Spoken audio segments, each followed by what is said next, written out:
Hey, how's it going? First order of business is to get rid of this chair. Voila, brand new chair. There's going to be a quick cut in the video because I'm just going to check and make sure the framing's all right with this chair. So, see you in like 2 seconds. All right, everything looks good. I'm back. I'm better than ever. I'm ready for episode 2 of the poll list. If this is your first episode, it's a show where I review comics of the week. Pretty self-explanatory. Today I'm reviewing the comics for the week of, it must be the 11th, because I know today's Friday the 13th, right? Of August 2021. There's some exciting comics, some Batman comics. I can't wait to get into it. So first off, Batman Urban Legends number 6. It's kind of hard to talk about this issue as a whole, just because the series, each issue in the series has multiple different stories, some of which are kind of like one-shots and some of which are continuing. So I'm going to kind of talk about each story individually and then rate the issue as a whole as kind of overall how I felt about it, all the stories combined. So the first story is Cheer, the Red Hood story, written by Chip Zdarsky, which I'm a big fan of. I really enjoyed that story. This is the last installment in that one. So I'm definitely going to miss it. I don't know that the series will quite be the same without it. Anyways, and then this ending in particular I thought was really excellent, and it might have been the best installment in the series yet. I think Cheer is a really interesting villain, and I like the idea of a villain whose main power or motivation is to make people happy, essentially, or make them think they're happy. I'm not entirely sure that it depicts, basically what Cheer does is he has this gas that when people inhale it, they have these dreams or visions that, they're in this alternate reality where their ultimate kind of happiness is achieved. And we get to see Red Hoods, and I think that one is really kind of touching and emotional. But I actually thought Batman's was a little lackluster. It didn't quite feel accurate to his character. I think maybe if they had put a bit more, or if, Chip Zdarsky had written a bit more of his quest to end crimes been fulfilled and stuff, but as it's written, it's just kind of, it looks like this very minor thing of stopping this one villain. Granted, it's a big villain, and I'm going to try my best not to spoil it. Some of you may have guessed by now. But, I thought that was probably my least favorite part of it. My favorite part of it is just towards the very, very end, there's these great, great moments. This story in general, the Cheer story's strength really lies in dissecting, or not even dissecting, but depicting this really interesting kind of conflicted relationship between Bruce Wayne and Jason Todd. And there are just a few great moments here. One in particular, when Batman kind of comes out of his haze or his vision or whatever, and he's trying to stop Cheer. And I think it's really interesting to see Batman kind of, a bit broken down, a bit emotional, because he's usually so emotionally guarded, and he's got that cold exterior that's so hard to penetrate, and it's interesting to see him so, to see that completely gone, basically. And then Eddie Barrows does the art, and he's phenomenal. There's a second artist for the present storyline. There's also Marcus Toe, who does the flashback story art, which is also really excellent. And then there's a secondary artist for the main storyline, which I also thought was quite good. Maybe not as good as Eddie Barrows, but, I can't complain about good art, that's for sure. I don't think there's too much else to talk about with the Red Hood story. I believe the second story was the story with Zealot. Yeah, Zealot. I almost forgot that character's name. Please forgive me, I've never read any Wildcats comic books, but I know she is a character from Wildcats. And this is kind of continuing on from Matthew Rosenberg's Grifter storyline, which was excellent, and it used to be in Batman Urban Legends. It ended last issue, and it teased a return for the Wildcats. I suppose that might be a minor spoiler, but I don't think it would ruin the impact of the issue. And so, now this is just a one-shot, I believe. It's not continuing in the pages of Batman Urban Legends, although it certainly seems there'll be a Wildcats series to come. which I will certainly look forward to, particularly if Matthew Rosenberg writes it. I think he's an excellent writer, one of the best writers currently working, in my opinion. And yeah, I thought this was a good story. It was very short, but I think it made use of that. It told a quick, succinct story. I think Zealot is a really interesting character. And it's got Max Lord in it, and I think Matthew Rosenberg does a good job of writing Max Lord as kind of a villain who's almost funny in his general ineptitude and moral badness, I guess, for lack of a better word. Yeah, and then I thought the art was good for that one. I don't particularly remember it, so I guess it might have been more mediocre than good, but if it wasn't bad, I'm not going to complain. Then there was the Tim Drake story, which is the finale of this story. All the stories in this issue are, there's nothing that's continuing past this issue in the pages of Urban Legends, I believe. Overall, I thought this was decent. I don't know, I'm not a huge fan of Tim Drake. As far as Robins go, I like Dick Grayson and Jason Todd and occasionally Damian Wayne, but Tim Drake's, never been my favorite. Although I certainly am glad that he's not naming himself after a food chain anymore. But I don't know, this was okay. It ends with kind of, a relationship, a romance storyline that might be continuing, which is fine. I'm not particularly a fan of the other party. I'm not a huge fan of Tim Drake, and I'm also not a huge fan of this character that he's entering a romantic relationship with. I'm not going to spoil it for you because it's a big part of the story.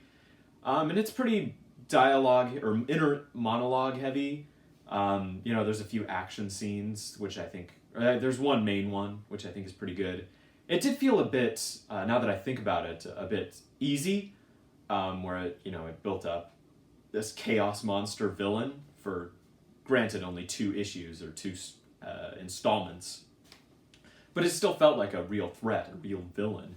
And so to see him defeated so easily is, was kind of lackluster, I suppose. It was a little disappointing, one might say. And I remember the art being decent. I think my favorite part of that storyline, honestly, though, is the detective. I forget his name, but he's an interesting character, which I don't think any of the other characters in that storyline are. The Tim Drake story I thought was okay, nothing to look forward to, but I wasn't, enraged by it. It didn't insult me in any way. And then lastly, there's a Black Canary story, which is written by Joshua Williamson. I think the art is by Trevor Hairsine, or however you may pronounce that. Again, if this is your first episode, I'm horrible with pronouncing names, and I probably got every one wrong. It's probably pronounced Joshua and not Joshua, so, That's how it goes, though. But yeah, I thought this one was all right. It's teasing an upcoming series, Deathstroke Inc., which I didn't know about. And it looks to be pretty decent. There's not a whole lot in this issue. It's very introductory, and it seems like, Joshua Williamson intended it to not even really matter if you've read that, if you want to read Deathstroke Inc., because this just essentially explains how Black Canary becomes part of that team or that story. But I think he writes Black Canary quite well. I hope, though, that if they're going to write another series with Black Canary, that her Justice League storyline gets kind of resolved, because I think when characters are in 2 different team books and they have kind of different conflicts and storylines and stuff, it's often a little overwhelming for me, I suppose, might be the right word. And I wasn't a huge fan of the art. I'm familiar with Trevor Hairsine's name. I've certainly seen it before, but I can't connect his name to any of his works. So I can't say if this is, disappointing for him or more usual. And again, no harm intended towards Trevor. I'm sure he's, quite the man in real life. I just thought his work here was a little less than amazing. I don't know, I'm kind of interested in the series. I'll probably pick it up. I probably will for this series, for the YouTube show, just because I try to read a lot of new series that are, going to be popular. And I imagine it'll be pretty popular. Deathstroke's a popular character who hasn't had a series for a while. and Joshua Williamson is a good writer. So yeah, that's Batman Urban Legends number 6. Overall, I think the Matthew Rosenberg Zealot story was good, and then the highlight of the issue is easily Chip Zdarsky's Cheer storyline. The other two were pretty decent. I guess maybe the Tim Drake one was the worst part of the issue. But I'd probably recommend picking it up if you like the Cheer storyline or if you like Chip Zdarsky's writing. I certainly recommend that. And overall, I think I'm going to give this issue a 6 out of 10. Defenders, number 1. Yeah, I was looking forward to this series mostly because I'm a big fan of Al Ewing, who writes it. And I also am vaguely familiar with Javier Rodriguez, who's the artist. And anyways, overall, I think this is a very, very sluggish issue.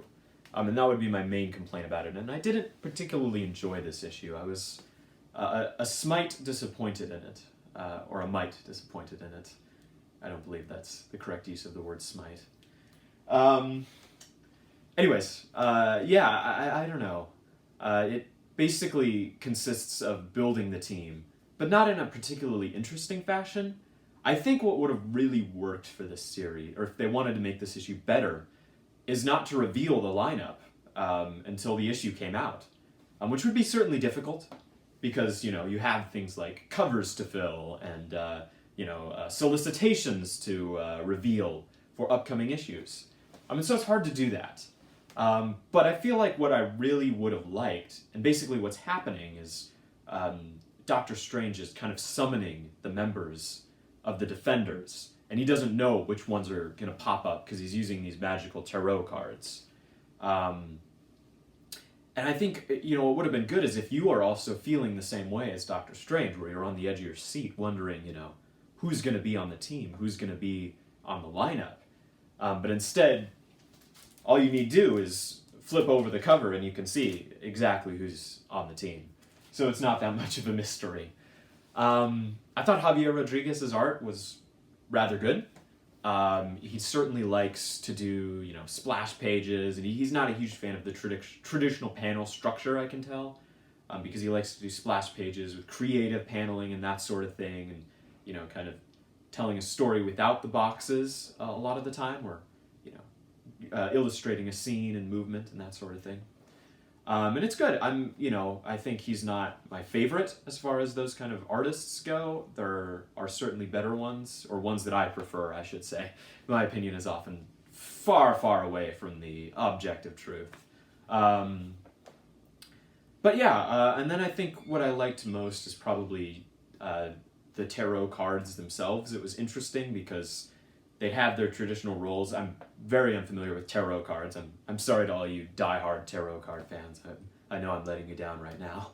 But I'm not really familiar with them, but still they had like their roles or their meanings, but they were reversed.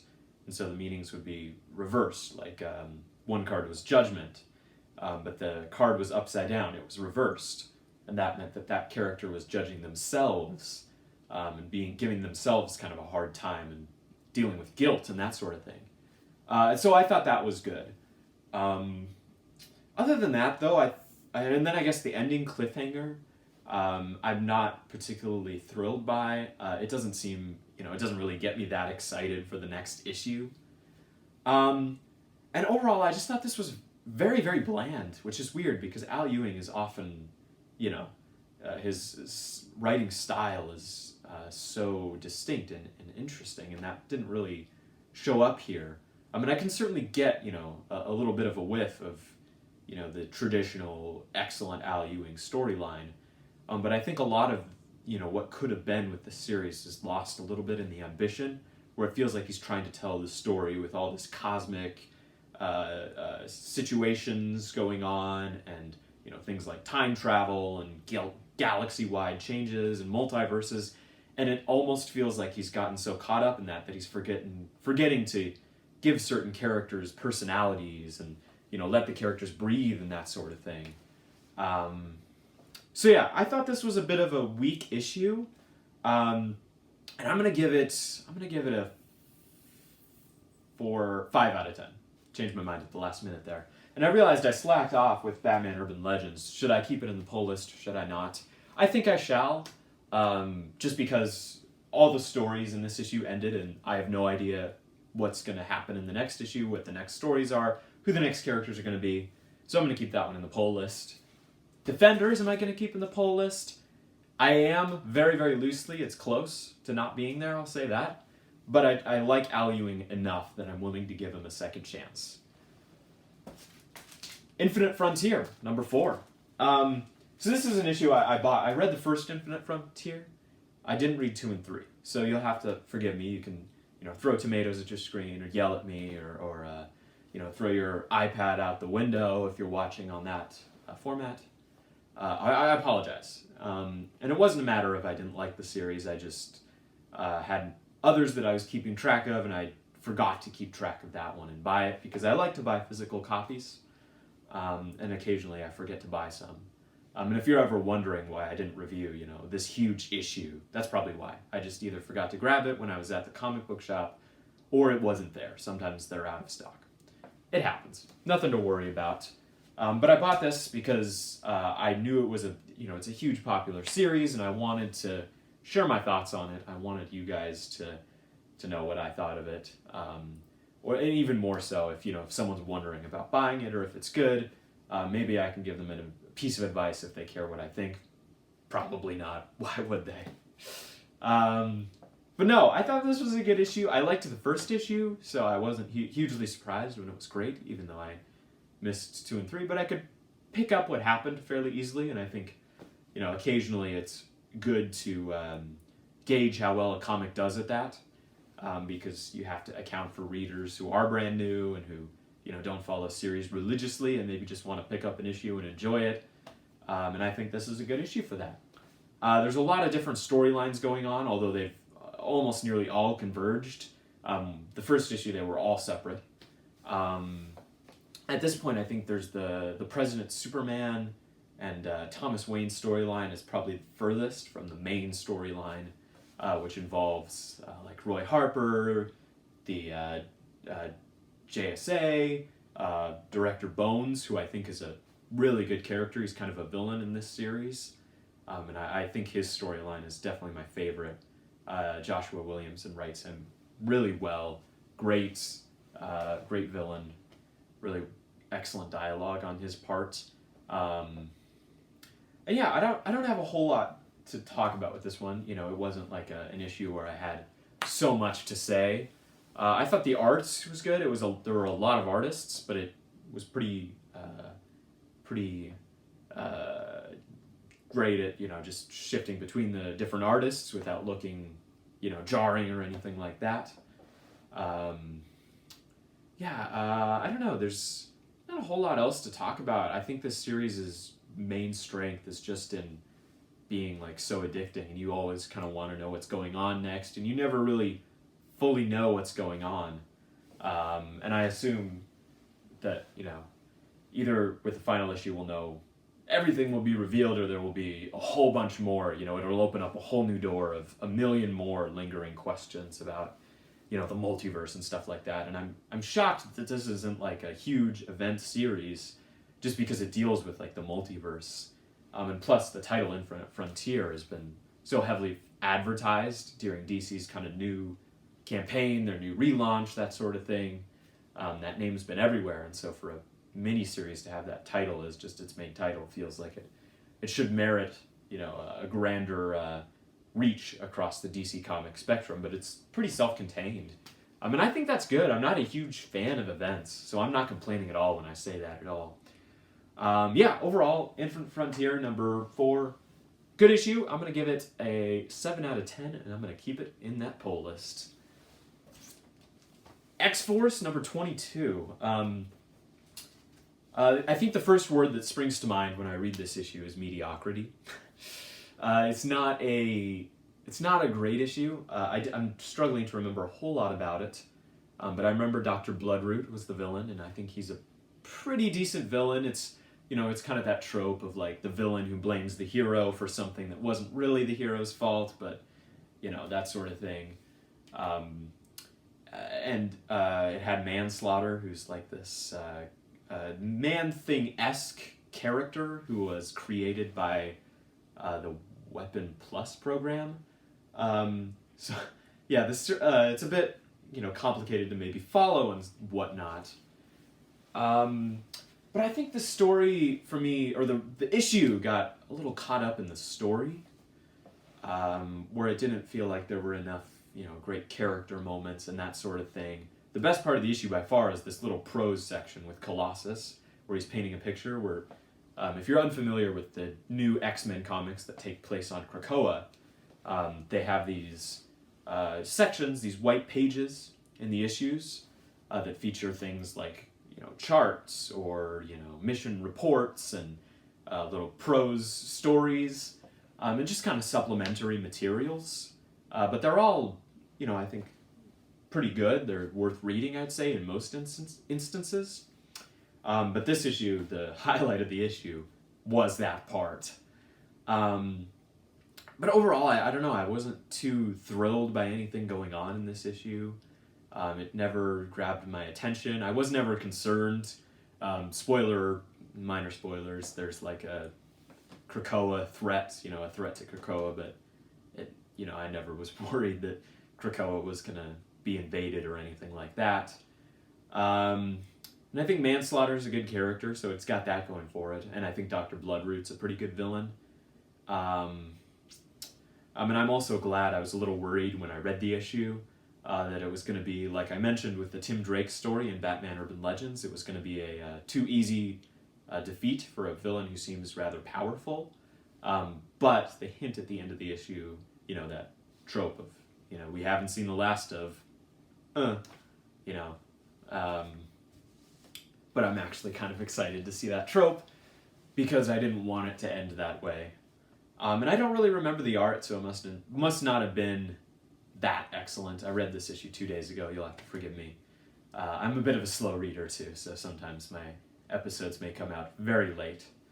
So yeah, that's X-Force. I don't think there's a whole lot else to say about it. I think it has a couple of things going for it, and again, it was mediocre. It wasn't even in like a painful mediocrity where there was like this incessant boredom throughout the issue. It was just whatever, and I'm going to give it a 5 out of 10. It's the only rating I can give it. And I really don't think it was good enough for me to really keep reading it. So I'm going to drop X-Force from the pull list. I'm going to try to drop a few more series so the pull list doesn't get too overwhelming and I don't end up having to read 100 issues every week. Anyways, next up, Detective Comics. I felt kind of similarly about this one to X-Force, where I thought it was rather mediocre. Of course, Dan Mora does the art, and his art is always far from mediocre, although I certainly feel the pressure of this, He's worked mainly in indie comics and that sort of thing before this, and I certainly feel he may be a bit more pressured, especially with this, and I believe he's also writing another series, Once and Future, I think is called. I don't know if that series is still going on, though. So I think there's like an action scene in here too, where the geography is kind of hard to follow, which happens occasionally in comic books because it's a little bit harder to demonstrate action scenes and to know where everyone is and what's going on at all times. But I feel like particularly there's a scene that takes place in an abandoned warehouse because villains love their abandoned warehouses. That had that feel to it, where it was like I have no idea what's going on right now, even more so than usual. Not knowing what's going on is kind of a constant part of my life. Anyways, it's okay. I don't know. I've gotten so bored of this story. There's the reveal at the end too. I think is kind of stupid because if you read that Huntress one-shot that came out a while back, then it's not even a reveal because that issue ended with the exact same like twist as this issue.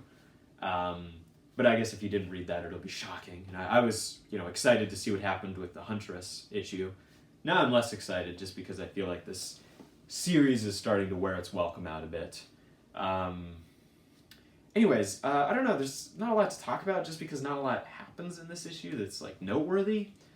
Yeah, I don't think there's too much else to say about the main storyline. I don't like you know, the Hugh Vile storyline a whole lot. I don't like Mr. Worth as a villain a whole bunch, or a whole much, you know, same difference. There's a little bit of an interesting aspect to the issue with, there's like, you know, the villains have kind of joined together and they're judging Batman, and they try to make it like this, you know, big trial thing. And I feel like if maybe the issue was like more focused on that element, it would have been much better. You know, it spends a bit too much time getting there and then not enough time with it once it gets there. But that's an interesting idea of, like, you know, these characters putting Batman on trial, essentially. And I feel like if almost the whole issue was taken up by that and it got a bit more, you know, where they were kind of debating the morals of, like, you know, characters like Batman, which I always find interesting, you know, the moral debate of superheroes. But it didn't have any of that. So yeah, that was Detective Comics, and it has a backup story that features, it's a prelude to the Task Force Z series, which is coming out. And I'm really looking forward to that series, and I thought this backup story was actually really excellent. It's written by Matthew Rosenberg, who I already talked about in this video, and I think he's a great writer, and that's absolutely true with this story. It features Deb Donovan, who I think is a really interesting character. She's a very, like, noirish character where she's a reporter, but she's got, like, the kind of those detective, like, instincts of following a lead. And she's, you know, kind of an alcoholic. And the whole issue itself, or the whole story, backup story, is very noirish as well. And I'm really interested to read the Task Force Z series. And then the art in the backup is by Derek Robertson, who's a good artist, but I think the highlight of that, of the visuals of the backup, is easily the color artist, who just captures the, you know, the vibe of, like, a good noir story absolutely perfectly. So yeah, overall, Batman Detective Comics, number 1041. You know, it's okay. I'm gonna give it a 5 out of 10. I think the backup story with Task Force Z saves it from getting a 4 out of 10. If it had a worse backup story, that would definitely be the score. And I think the Task Force Z story is also keeping it from being dropped from the poll list, because I'm curious to read what's going on in that story, and it's going to be continued into the next issue. So God bless Matthew Rosenberg for keeping me on board with Detective Comics. The man is knocking it out of the park this week. I'll say that much. I Am Batman, number 0. I think number 0 issues are not a huge fan of them. I figure you might as well just make it number 1, even if it's kind of an introduction to the series. But that being said, I think this is actually a great issue. I like Jace Fox, who's this new kind of Batman that we first saw in Future State. And I think there was a digital comic that he got, like, you know, kind of introduced in, which I didn't read. And he was also in James Tinian's Batman, but as, like, a very minor character. This was the first time I've really read kind of an introductory issue to Jace Fox. I read the Future State ones, and those were not my favorite, but I thought this was a huge improvement over those.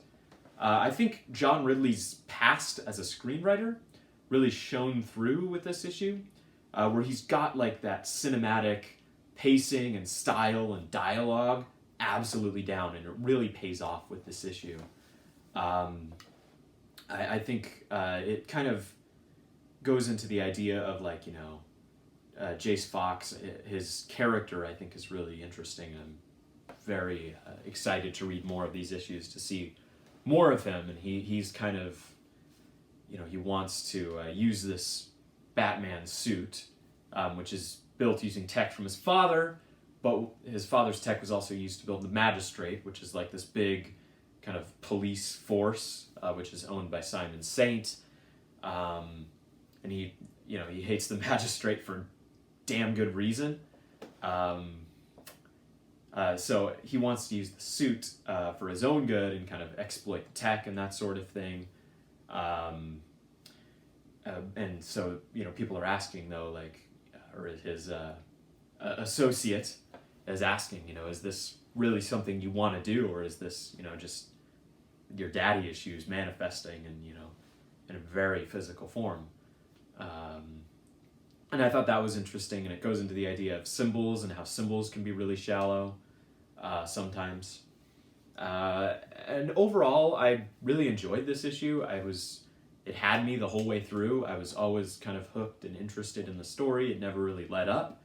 I think the weakest part of the issue is Travel Foreman's art, which, again, not to hurt Travel Foreman's feelings, but I thought the art was very bland, very two-dimensional, which I feel really didn't suit the writing, because the writing is so cinematic, and it feels like I should be seeing this on the big screen, and so to see something that looks like a cartoon, not a cartoon on the big screen, but like a live action thing, so to see something so cartoony it felt a bit out of place. But yeah, I don't have too much else to add. I highly recommend this issue. I'm going to give it an 8 out of 10 and keep it in the poll list. Justice League, Last Ride, number 4. Another issue with Chip Zdarsky in it. I liked this less than the Red Hood cheer storyline in Batman Urban Legends, but I still like this series. It's got Chip Zdarsky's very hard-hitting dialogue where, he's got those moments where, the dialogue is just like, whoa, that was a powerful moment or a powerful line. And the flashback I thought was really great, really emotional and heartbreaking, one might even say. And I don't know, the flashback was probably my favorite part of the issue, because there's 2 elements to the series. One is a flashback and one is during the present day. I feel like what I would like better too with this series is he's definitely trying to do that moral debate I talked about a little bit. But I feel like it doesn't necessarily work here, because it's mostly centered around this one decision, primarily made by Batman, that is, honestly, given the circumstances, very reasonable and probably the best option. So I didn't, and characters are like, well, why did you do that? That was, horrible thing to do. But I don't know, in my opinion, it wasn't. Maybe I'm wrong, though. You never know. What I really did like about this issue, though, was it deals with certain characters who are kind of beating themselves up over things that aren't really their fault, that they couldn't really do anything about. And I always like it when you've got superheroes and characters, particularly Superman in this issue, where they're almost obsessed with making sure that everyone makes it out okay, to the point where if someone doesn't, they're really beating themselves up over it. I'm not as interested in the storyline that takes place in the present day. I like the story of the flashback. I think that's certainly interesting, although I believe the flashback might be over now. There's not a huge need for it to continue. In the present day, I think the story is, the actual plot isn't super gripping, in my opinion, but it's still good. And then the art is, Miguel Mendonca, I think his name is. And I think it's good. It's nothing, there are a few moments where it certainly captures that emotional, emotional weight of Chip Zdarsky's writing.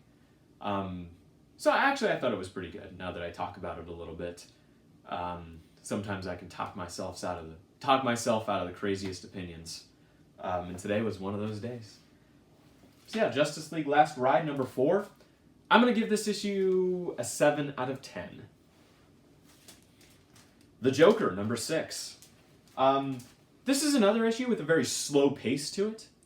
But I think this one feels a bit more earned. It's definitely intentional. But I feel like it's also effective, because it's capturing that feeling of when you've hit a wall. And then James Gordon and Oracle have both kind of hit a wall in their investigation, and they're investigating all these, different storylines or, these different elements to this vast conspiracy that Gordon has kind of found himself in the middle of. It involves the Joker being framed for an attack, and involves cannibals and Banes and that sort of thing. And I know that sounds very ridiculous and weird, but Tinian writes it so straight and so realistically that I think it's actually really good at being like a grounded, dark, gritty storyline. I really like the way James Gordon is written here, and his internal monologues are excellent. Although there's a moment, and this may be actually an effective or an intentional decision on Tinian's writing, but there's a moment where he's walking into this really fancy hotel, and he's worried or he's concerned that everybody's just judging him and thinking he's out of place or that he stole his credit card and that sort of thing because they're like so wealthy, and he looks like he doesn't look wealthy. Although in my opinion it might be the fact that he's almost been beaten to a pulp by a French gang. Maybe not though. It would certainly turn my head. But nevertheless, despite my nitpicking, I thought this was a good issue. I think it should be called Gordon. I don't really think needs to be called the Joker, because the Joker, although he's the main plot kind of force that drives the plot forward, James Gordon is the main character. Although maybe that wouldn't turn heads as much as the Joker would. Not as many people would be excited about a Commissioner Gordon series. Although I think it worked for Scott Snyder when he wrote Commissioner Gordon as Batman. Although then again, that still had Batman on the cover, so maybe not. I like Commissioner Gordon. I think he's a good character, so I certainly enjoy this series. And I don't know. I think my favorite part of this issue is the part with Harvey Bullock, not Harvey Dent. That would be a completely different issue. With Harvey Bullock, and I think James Tynion writes the relationship between Bullock and Gordon really well. And Bullock's got his signature kind of humor, which I thought was also great and funny. And then, I don't know, I hope that there's going to be a subplot with Bullock in the continuing issues where he's going to be investigating the Sampson family, I believe is their name. Could be wrong though, don't quote me on that. I don't know, I think that the opening of this issue is a scene with the Sampson family, the flashback scene. And they're just really interesting villains. And I think Bullock is a great character, so I'd really be interested in seeing him, kind of following this investigation with them. And I love the idea of Bullock as a private investigator too. So I really hope that there's going to be more of Bullock in the issues to come. Other than that, I don't think there's a whole lot else. I thought the cliffhanger was really good too. I'm really excited to see what happens next. Really excited for issue 7. And then there's a backup story with Punchline, which I didn't particularly like. And that's been going on since issue 1. It's a continuing story. It also has Harper Row. I don't know, I'm not a huge fan of it. I think the art in particular looks like it would be more appropriate in one of those teen graphic novel things. I don't read them, I apologize. I don't know, the story for that is just not great. I'm not a huge fan of Punchline as a character, not a huge fan of Harper Row as a character, and I'm not very interested in the story.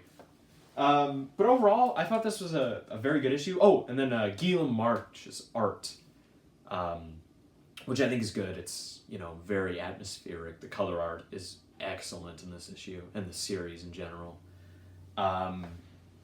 It's good. I like it. It's not amazing in my opinion, but it's definitely got a distinctive style to it, which I appreciate, and it serves the story sufficiently.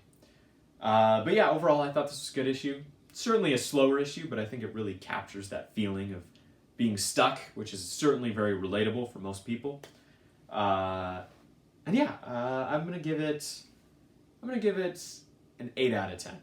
And I'm gonna keep it in the pull list. And then lastly, Rorschach number 11. So this is the penultimate issue of Rorschach, which has been a great series. I've enjoyed it from issue 1.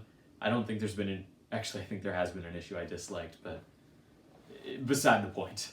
It was the issue with Frank Miller and the recordings, if you're curious. But I thought this was a very good issue. It's a very psychological issue.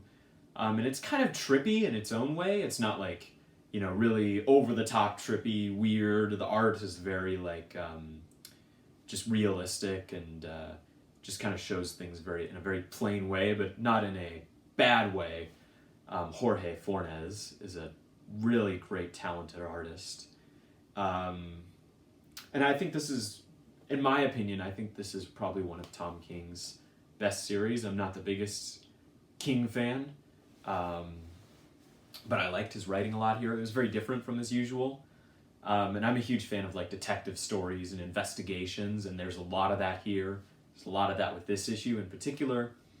And I just liked the creativeness of how they're kind of revealing this information, and there's this conversation that isn't really happening. And I love the attention to detail with the investigation and that sort of thing. And I was pretty shocked at, there's this big reveal, and I was certainly not expecting it, so I gotta give Tom King credit for making a great twist there. And then I think the ending, I'm just super anxious to see how this series ends. I cannot wait for issue 12. I cannot wait. I don't think there's too much else to talk about with Rorschach. There's a great little moment at the very last page, so if you've read it, you know it. If you haven't, read it, because I certainly recommend it. I'd wait for the trade, though, because this issue will make no sense if you haven't read the other ones. But yeah, I thought this was a good issue, great issue, in fact. And I'm going to give it a 9 out of 10. And I'm going to keep it in the pull list, and I'm going to give it Comic of the Week. So yeah, thank you very much. This certainly felt like a shorter episode. I'm sure I still stumbled my way through it, but, that's to be expected. And overall, I thought this was an okay week. There weren't a whole lot of standouts. Rorschach, Joker, maybe I Am Batman. Those were probably my favorites.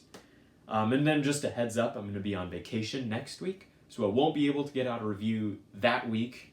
But the week following, I will have 2 videos that week. One of which will be for the prior week, which you might be less interested in because it's outdated, but I still feel the need to review those issues. And then a second video for the week before, or perhaps I'll do it in one video and then just use time codes, which I do regularly because I want to make sure that if you're only looking for one issue, it's easy to find my thoughts on it. And yeah, overall, good week, decent week, I'd say. Maybe not good. Okay. Thank you very much for watching. I'll see you next week.